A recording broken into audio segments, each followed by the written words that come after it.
Endless lockdowns, thought crimes, police state rising, Chinese bribery. Yes, it's tyranny. Welcome to another late night update. I'm Dean Ryan, and tonight we're going to go into a deeper, closer look into the tyranny of Melbourne, Australia. We're going to be joined by two guests whose lives have been altered by this endless lockdown, by this premiere that keeps changing the date. They're only allowed to go out for a little sunshine 1 hour a day, and they're monitored with every word and every thought they say. So get ready as we have a closer look into the tyranny of Melbourne.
Like many people around the world, this entire Australia situation. I have family there. I have a lot of friends. I'm concerned about everything going on, and we only know what we know. So what we do know is there's an entire lockdown. The freedom of speech has been trampled on, and they are now arresting people for even just having thoughts of protest. What on earth? Just put your phone down. Can you record this? I'm in my pajamas. What's I this? had an ultrasound in an hour. Yeah, she's pregnant, so... Take it easy. What's this about? But I had an ultrasound Just let me in finish. an hour. Let me finish and I'll explain. It's in relation to a Facebook post, in relation to a lockdown protest you put on for Saturday. Protesting or resisting. So I thought you would be the most perfect person, being in Melbourne yourself, to speak about, what the hell is going on in Australia. It's a really good question, Dean, and not many people know. All we know is that the rules in the game, well, the rules of the game that our premier, which is the equivalent of your governor, are changing every day. And he's doing these press releases, which are so embarrassing. It's like he's got a huge lecture hall and there's just a handful of people in there that, in the recent one, he selects, so there's no controversial questions being asked because they really stump him.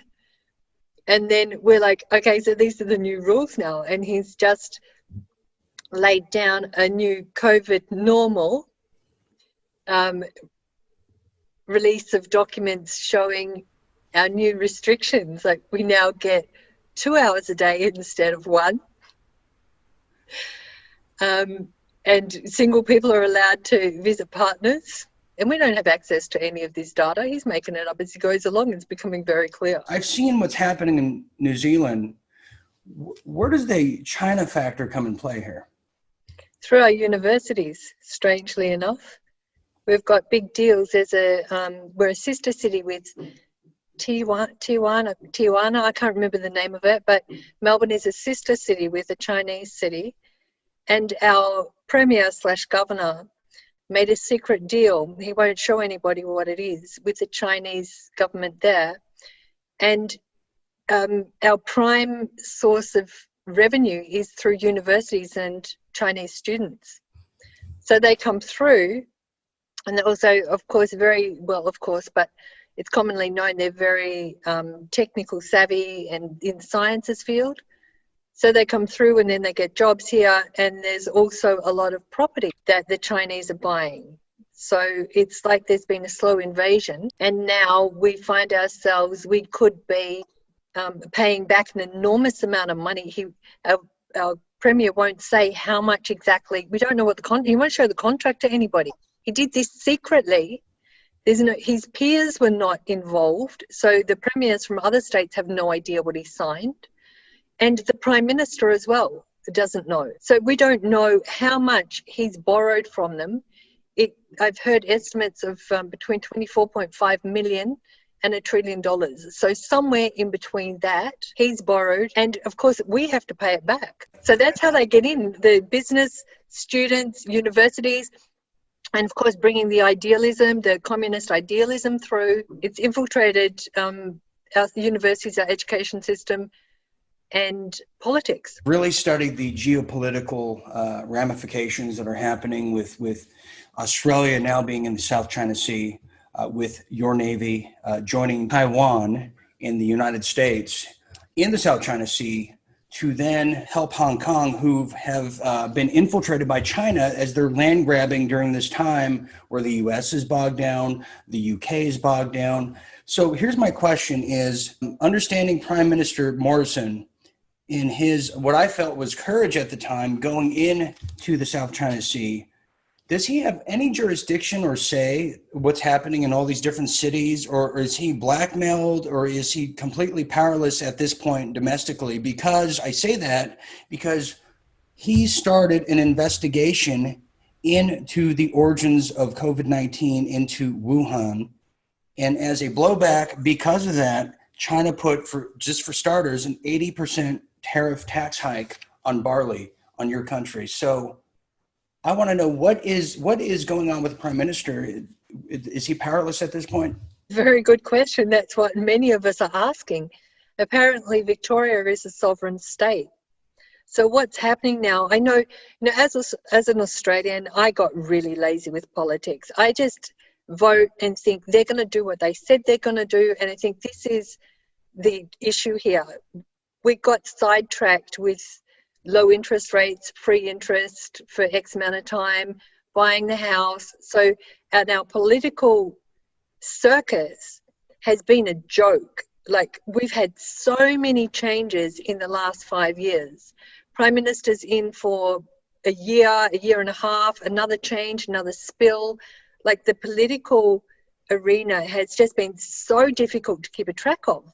There was a point I didn't even know that Scott Morrison was our Prime Minister. I'm like, I don't even know who this guy is. So our constitution, we have a constitution as well, but that's not taught to us at school. Like, I know people that don't even know that we have a constitution. So with all these changes now, the state of emergency, a state of disaster, it's people reading into the constitution, what overrides it, where does Scott Morrison fit in? And what I'm hearing is that we're a sovereign state and there's nothing he can do, which I think is a load of bollocks. He could stop. With the new restrictions, they've hinted at an extension of payouts of like a social welfare for businesses. And if Scott Morrison was serious, he would cut that off. That comes from federal funding. So he would cut that off to the states that are locking down their citizens, and that's not happening. We're actually hearing more of it coming through. So I have no idea what he's up to.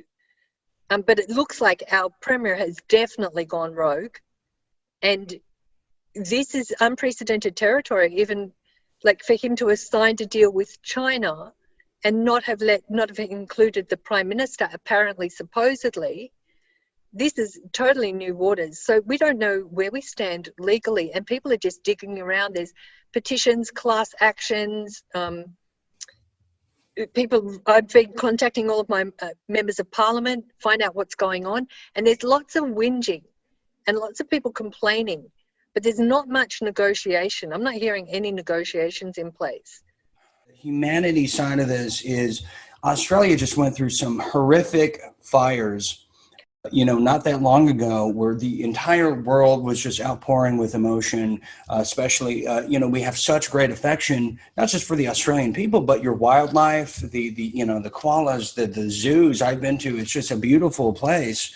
And I've been to Blue Mountain, and it's just wonderful. And, at the time I said, well, there's something to that, because it seems like they were trying to build things around those areas where the fires were. And then the fires just happened to be so convenient, just like the ones in California. So here's my question. So I just want to say something. Yes, because this came up when you were talking about the land and the sea grabs. Yes, it looked like the east coast of Australia, from Melbourne through to Sydney, that's where there was proposal for train lines. So the infrastructure, and I'll come back to that in a moment. And also something else that was quite controversial a couple of years ago was China trying to build, or wanting to build, a trade line through the ocean to the Great Barrier Reef. So the Great Barrier Reef is like stunning. Yes, exactly right. We've got the most beautiful areas as far as nature is concerned, just beautiful, because we're so sparse with population. It's untouched and just gorgeous. Right. And my research has shown that throughout the entire continent, only 24% of it have, actual people living there on the coastal east end of it. So that leads me to believe that there must be a huge underground system through the vast majority of the continent. And so here's my question. At this point in time, we've now figured out the prime minister probably has no power. The queen is missing. What can the world do right now? And what would your message be to perhaps Donald Trump at this point? Well, it's really interesting that my brain's just going crazy with what are possible or probable outcomes given all of these being so unsure. Like there's just the sense of security is like we're definitely on our own. That's for sure. And then I start to wonder about, the conversations of a new world order. And there's always, in the yin and the yang, there's got to be an opposing force. So if there is an organized order calling themselves a new world, what could rise to oppose that and balance the planet out? And could it be just people, each of us in our homes, aligning on some values or moral system, I don't know, that we could organize ourselves and just keep pushing back against it? So I don't know. And is Donald Trump the leader? Is this like I can't say a new world, but an emerging order? Out of chaos, order does emerge.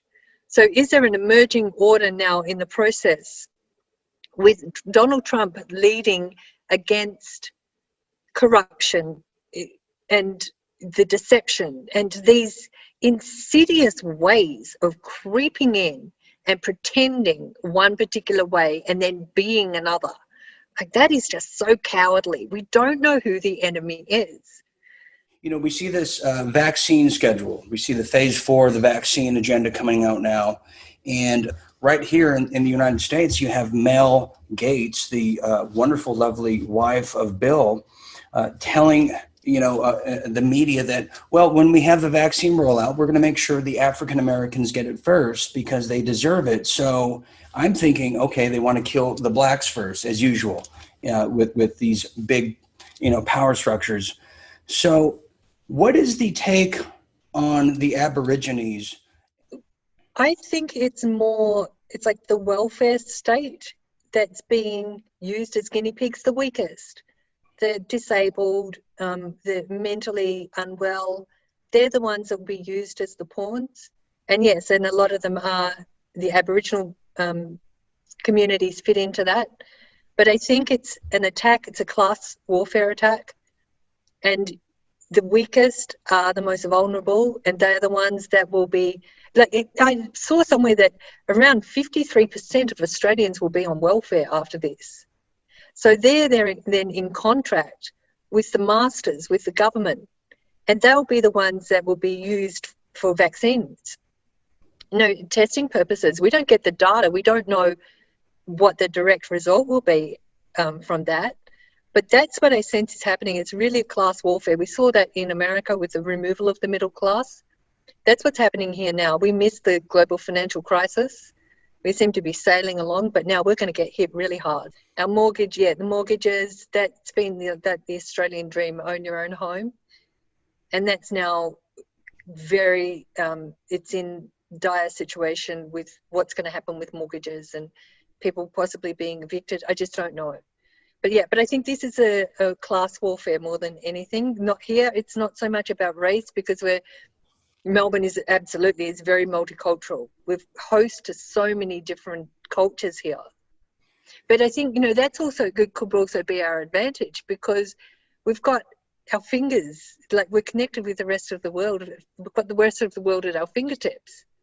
We can contact families immediately. The whole range of cultures here. So it's kind of to our detriment, but it could be our strongest point. Absolutely. And the one culture I wish that the Australians embraced and or never got rid of was the gun culture. Looking back on reflection, like I've never been pro-gun, but I've certainly changed my mind now. I can see what's happening in America. I'm watching how important it is, the right to defend oneself, and being like helpless with having to rely on these oppressors.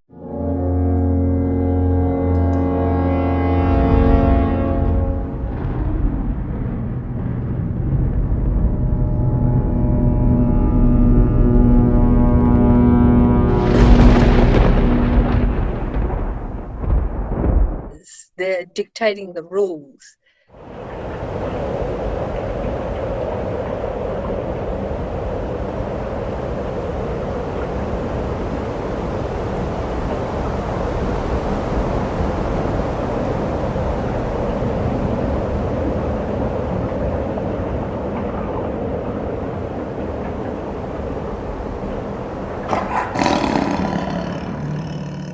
But coming back to it's been a long-term plan has played out.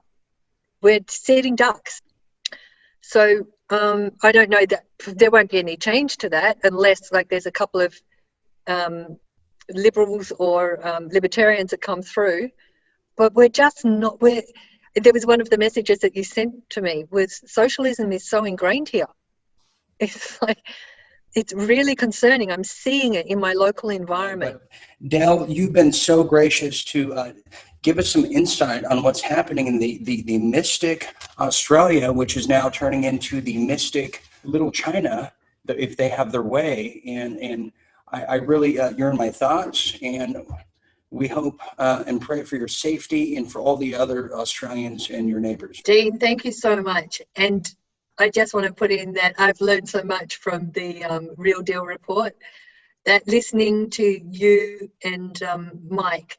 Mr. President, is one tweet from you revealing this, and you will really strike a severe blow. It's not enough just to fend off the attack. Now I'd say for the president, it's time to go on the counterattack and put these guys away. Discussing the states, red states, blue states, how the governors and the federal politicians kind of interact, watching Trump kind of hold back while the Democrats destroy those cities, and then thinking, where does Australia fit into this? It's really got my mind charged. So the Real Deal report was a great source for me to start getting interested, because seeing what was happening, it's like, I've got to know what's happening in the background here. So I've started asking greater questions as a result of listening to you two. And I think it's really important that we do get politically active now and really start to take an interest in our local politicians, find out where they're coming from, watch their actions, know more about our constitution,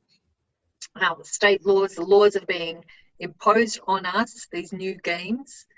I think it's time. And it's like the consumer mentality is now being taken over with a political activist.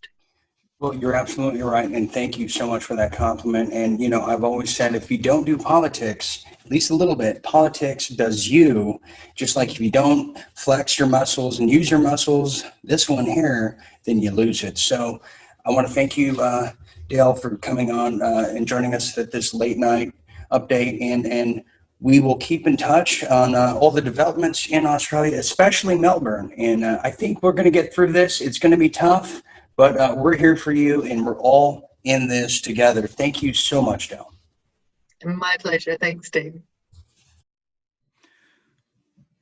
Truly heartbreaking to see what's taking place in Melbourne.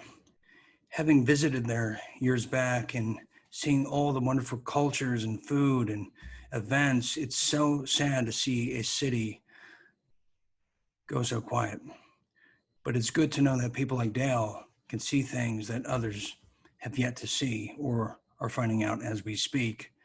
Next, we're going to go have a closer look into the political ramifications in these protests and just how authentic are these videos of people getting arrested. Well, we're going to speak to a gentleman who just knows the inside scoop on the entire thing.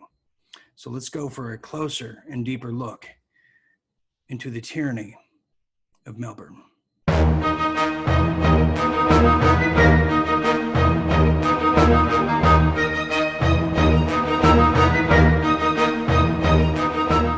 Okay, Ross, you are currently in Victoria, or as Americans know it, Melbourne. And, you know, what brought us together really was this phenomenal protest that was not so phenomenal to us Americans because there's a protest for everything, but what occurred in the lead up to the protest, which was arresting people who were promoting it on Facebook. Arresting people that were promoting it or going to it. So from my understanding, you have an acquaintance that told you exactly what happened at this protest, and it was some things that people might not, you know, see on the news or the mainstream media.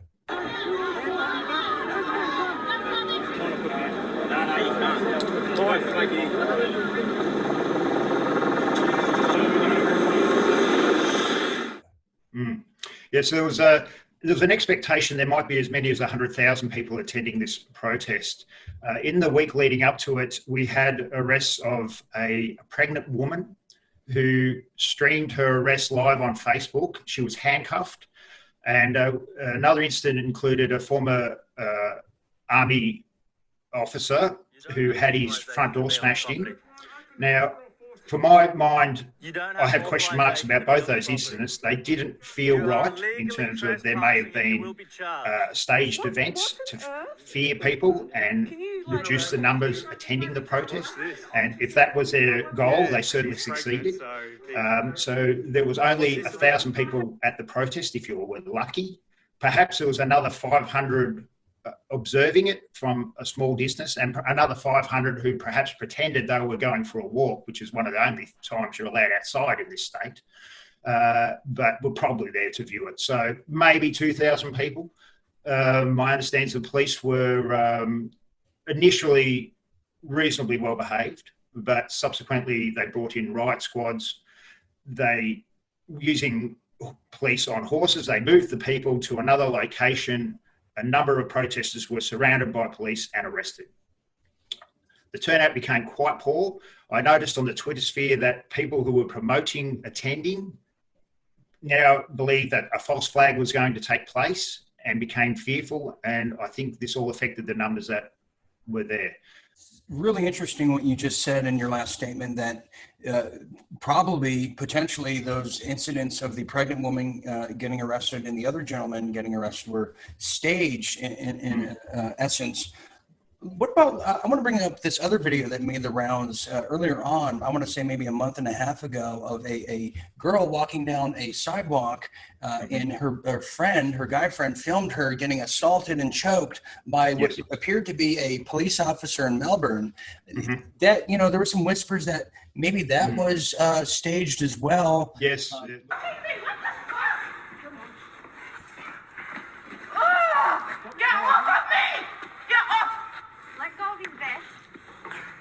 He's choking me! He's choking me! What the Let go of his me! You're not him! Stop!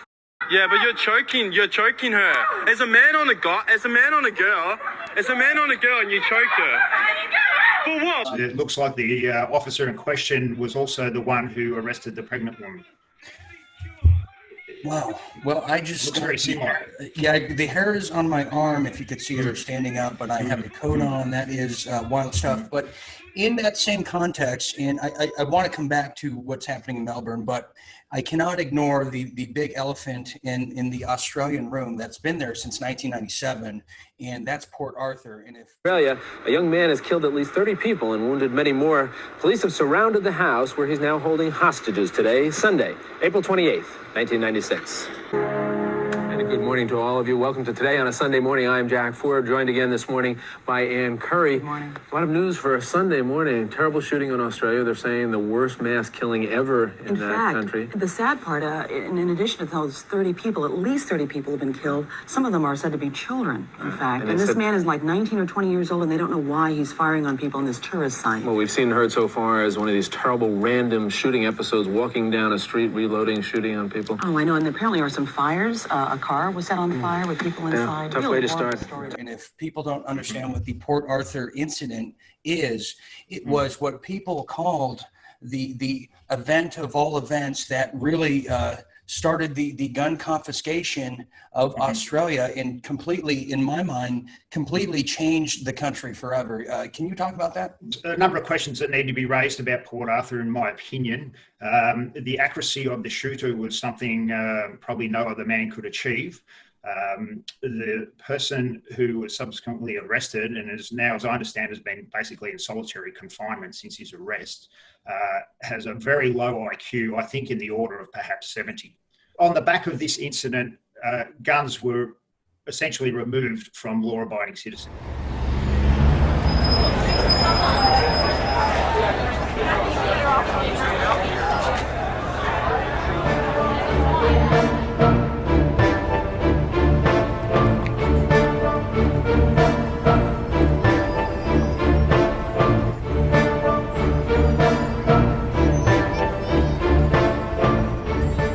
So we have gun controls, and unless you're a farmer, you probably aren't going to be able to acquire a gun. Very interesting. And I know there was policies too that if you have a gun, you have to keep it locked away in a shed somewhere or near the hunting area when you hunt foxes. I mean, this is how ridiculous it is. I mean, can you imagine a mugger breaking into your house to like rape you and everybody and steal from you? And you're like, oh, hold on a second. Let me go get to my locker and get my gun. Yeah, that's impractical, obviously. Yeah. So the laws are designed, if you want to go, as you suggested, fox shooting, that's the only time you can have a gun, really. And you must be a farmer, essentially. So if you're living in suburbia, you've got to rely on your baseball bat and your talking skills. So my understanding with Melbourne is that there's quarantine camps that are being prepared for the people. There's strict mandates on masks, and you're only allowed out for an hour or two a day. And my understanding too, all commerce is shut down, except for the quote essentials or people that pay off the government in this sense. Just how corrupt is the premier of Victoria?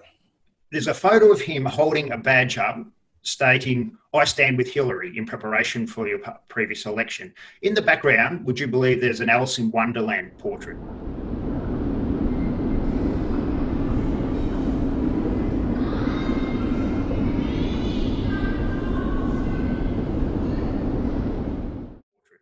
So we can make some summations about this gentleman. He's currently, we're under a state of emergency, which he has now managed to extend for 6 months. So we're under a dictatorial government right now. The lockdown situation is you are currently allowed out for 1 hour of exercise, and you're allowed to go out once per day to get food or healthcare if you need it. There is also a curfew in action. I'm breaking curfew, just being outside now, technically. Here's a car here. Go, mate. That you're not allowed out of your house between the hours of 8 p.m. and 5 a.m. There was an incident about 2 weeks ago where a man took his garbage bins out too late at night and was assaulted by police in his front yard. So just so we're clear, we're not talking about Los Angeles, right? I just want to make that clear. This is Melbourne. Okay, I still have the PTSD of being in the jungles of LA enduring exactly. And sadly, Dean, Victorians think they live in a free country. I want to tap more onto that. Okay, so Victoria is different than Sydney, and there's different jurisdictions, correct? So yes. Is there any jurisdiction by the Prime Minister of Australia to waltz into Victoria, per se, Melbourne, and really just clean house and eradicate all the tyranny and the unconstitutional mandates? Well, it extends all the way to the top of the tree, Dean. So we've got the same problem at a federal level as well. And there was a few years ago, a sitting senator stated that he'd been handed a report from police discussing the number of pedophiles in our judicial, police and political system. It included one previous prime minister, and that document has been placed under an 80-year suppression. Is there a economic downturn throughout the country, or would you say? Oh, massively. Our gross domestic product for the June quarter fell, it's -7%. Unemployment, I believe, is currently running around 12%, but the government has provided what they call job keeper programs, where they're paying businesses a nominal amount. It's probably around $900 US per fortnight per staff member to keep them employed, but there is no work for them because you're not allowed to open your business by and large. So when those provisions cease, which is scheduled for March next year, we'll see unemployment perhaps as high as 20% in this country. We have the most expensive homes. We're one of the most indebted countries in the world. The ramifications are going to last for, I would think, a decade. We're entering our Great Depression. It's frightening to me. I'm a financial planner, so I'm observing these things, and I really worry. For suicide rates, we understand are rising. It's not something the government will talk about.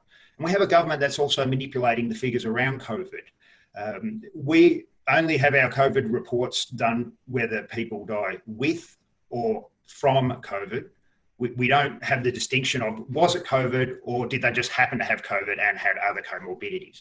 I observed that about a fortnight ago, the CDC in US released that approximately 6% of the deaths there were from COVID. We haven't had that data made available to us yet. And to manipulate things further, our dictator premier, last week we had a daily testing ratio of about 12,000 people per day, and the number of positives were coming in around, I think it was about 120 per day. Then with the protests set to happen on the Saturday, on Friday, the government came out and announced they had conducted 82,000 tests, and we now had 59 deaths. On further investigation, the government had to reveal, we actually had a journalist in the press meeting, which was a very rare occasion. Normally they just play the line of the government. All our news is fake, as you have there. So on the Friday, before the protest march, they announced 82,000 tests and 59 deaths. And then when questions were asked around that, they had to admit that a number of those tests and deaths related to July and August. So they pushed the number up on the Friday ahead of the protest to instill more fear into people, and so they wouldn't want to go. And through the week, the Premier announced that he would provide a roadmap on Sunday, which incidentally, so after the protest, we would get the roadmap out of COVID. Sunday, he was also Father's Day. And the map is essentially our government is aiming for 0 COVID cases for 2 weeks before we return to normal. Certainly it must be less than 5. We need 2 weeks of no more than 5 cases. I simply can't see this happening. We could be in lockdown for another year. More.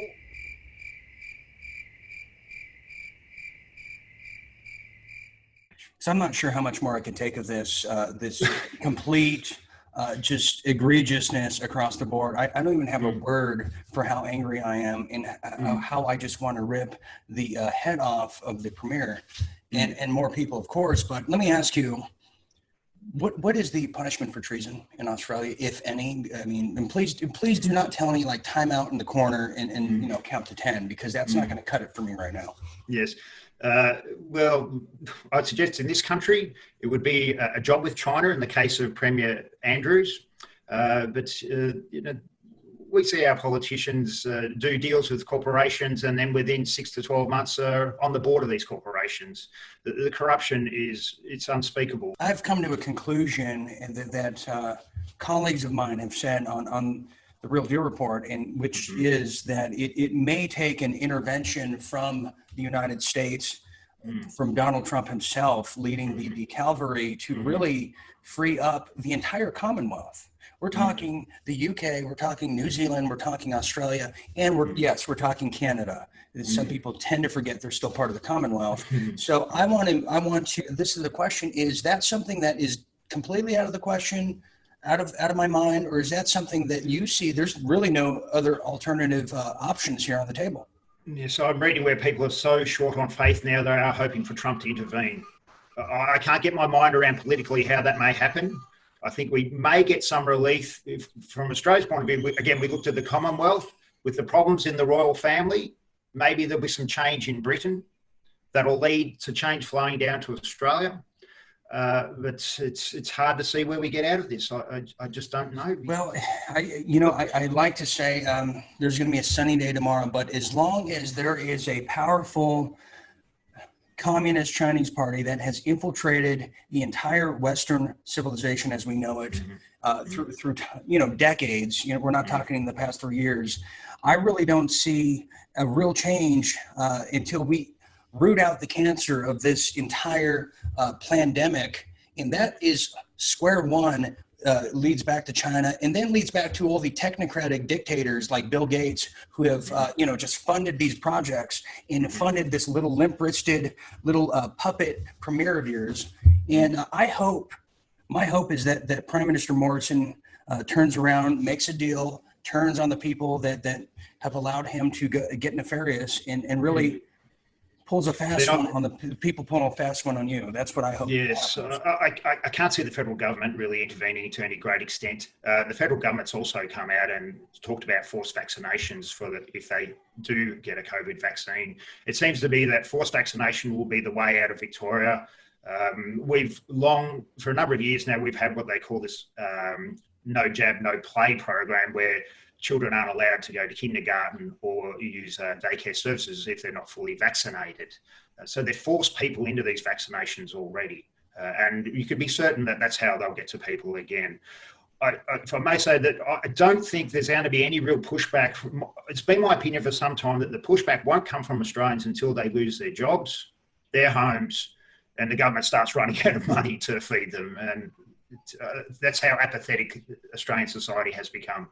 I totally agree with you, Ross. I've actually had family members in Australia completely shun me just because I said, something middle of the road of, maybe we should test vaccines. Maybe we should have clean vaccines if we're going to do it, but definitely not mandate. I mean, you literally thought I would have said, I wish them ill will and they want nothing to do with me. So I totally get the mentality of Australia, and it's so disappointing. So I really want you and your family to stay safe. I want you to please stay in touch with me. Anything we can do stateside and around the world with this audience to help you, you please do not hesitate, because, atrocities and harm to you is a harm to all of us. We're in it together. Yes. Yeah. Gene, I foresaw this coming some time ago. I actually ran as a senator in the, would have been the 2010 elections federally, and for a minor libertarian party, and I came frighteningly close to elected. When that failed, I moved to Bali for 5 years. I didn't intend to come back, but having subsequently married and had children, I needed to come back for economic reasons. And then everything I thought was going to happen has arrived, albeit I thought maybe we might have another 10 or 15 years before we got to this point. But it's a worry, Dean. I don't know how we're going to navigate our way out of this. We're down to relying on hot weather to cure us from the virus of Dan Andrews.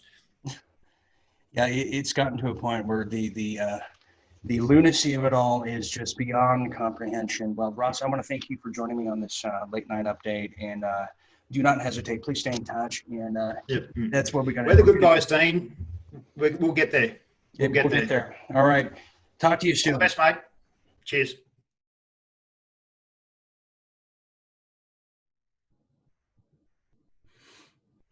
I'm truly disgusted at the great lengths the Australian government will go to rid their people of the basic freedoms that we take for granted every single day.